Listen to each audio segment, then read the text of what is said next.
sir. Ganito talaga pag lumiligaw na yun, no?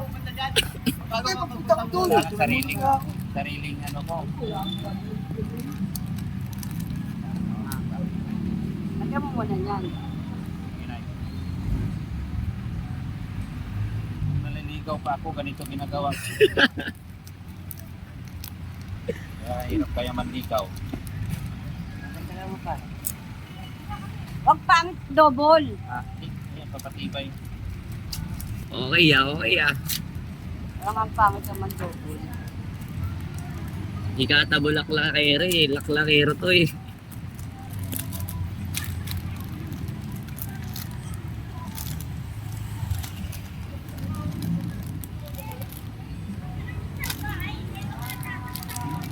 Kasya. Ha? Makikita na naman nila yan.